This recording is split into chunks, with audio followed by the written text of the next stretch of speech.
అందరికీ నమస్కారం. శ్రీ శ్రీ తిరుపతి గంగమ్మ దేవస్థానం BC colony గంటావూరులో ఈరోజు కార్తీక పౌర్ణమి సందర్భంగా ఉంజల్ సేవ ఉంటుంది. ప్రతి ఒక్క నెల ఉంజల్ సేవ ఉంటుంది. ఈ నెల విశేషం ఏమంటే అయ్యప్ప స్వామి భక్తులు మాలేసుకున్నారు కాబట్టి అంబల పూజ జరగబడుతుంది. అంబల పూజకి మన అయ్యప్ప స్వామి మాలేసుకునే వాళ్ళ భక్తులు గురుస్వామిలు ప్రతి ఒక్కరు వచ్చి ఇలా పాల్గొని విజయవంతం చేయాల్సిందిగా కోరుతున్నాము. అట్లే కన్ని స్వాములు ఈడ వస్తే కన్ని పూజలు కూడా చేయబడుతుంది. కన్ని పూజలు చేసి వాళ్ళ కలశాలు కూడా ఇవ్వబడుతుంది.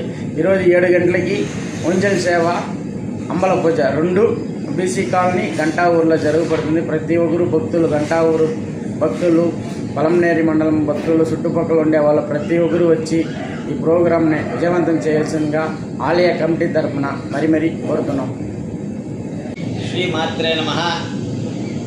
మన గంటావూరు బీసీ కాలనీలో వెలిసినటువంటి శ్రీ శ్రీ శ్రీ తిరుపతి గంగమ్మ దేవస్థానంలో ఈరోజు కార్తీక పౌర్ణమి సందర్భంగా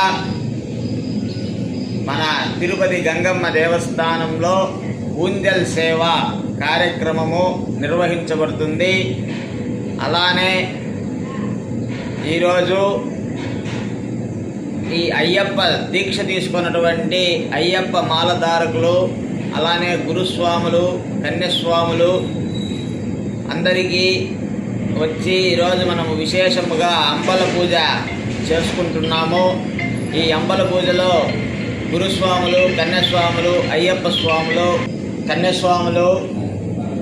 కన్యస్వాములకి అదేవిధంగా కన్య పూజ జరుగుతుంది. కావున వారందరూ విచ్చేసి విశేషమైనటువంటి ఈరోజు కార్తీక పౌర్ణమి సందర్భంగా జరిగేటటువంటి ఉంజల్ సేవా కార్యక్రమంలో అలానే మన అయ్యప్ప స్వామి అంబల పూజ కార్యక్రమంలో పాల్గొని అమ్మవారి స్వామివారి కృపకు పాత్రలు కావాల్సిందిగా కోరుచున్నాము.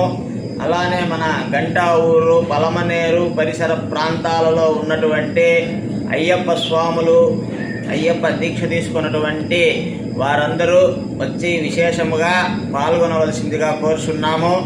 అలానే ఈరోజు ఉదయం అమ్మవారికి విశేషమైనటువంటి ఫలపంచామృత సుగంధ ద్రవ్య అభిషేకం జరిగింది. మరికొద్దిసేపట్లో మహామంగళారతి కార్యక్రమం కూడా జరుగుతుంది. అలానే మహామంగళారతి కార్యక్రమం జరిగిన వెంటనే అన్నదాన కార్యక్రమం ఈరోజు ఉదయం నుంచి రాత్రి వరకు అన్నదానం జరుగుతూనే ఉంటుంది. కావున వచ్చిన భక్తాదులందరూ పాల్గొనవలసిందిగా కోరుచున్నాము. అలానే మన ఈ కార్యక్రమానికంతా మన కమిటీ మెంబర్లు కానీ చైర్మన్ అన్న కానీ అందరూ ఏర్పాట్లు చేసి ఉన్నారు. భక్తాదులందరూ విచ్చేసి ఈ కార్యక్రమంలో పాల్గొని అమ్మవారి యొక్క ఆశీర్వాదం తీసుకోవాల్సిందిగా కోరుచున్నాము. అంబల పూజ అనంతరం అయ్యప్ప స్వామి మాల దీక్ష తీసుకున్నటువంటి అయ్యప్ప స్వాములకు ప్రత్యేకమైనటువంటి భిక్షా కార్యక్రమం ఉంటుంది. కావున అయ్యప్ప స్వాములందరూ విచ్చేసి అయ్యప్ప స్వాములకు ప్రత్యేకమైనటువంటి భిక్షా కార్యక్రమం ఉంటుంది. కావున అయ్యప్ప స్వాములందరూ పాల్గొని విజయవంతం చేయవలసిందిగా కోరుచున్నాం.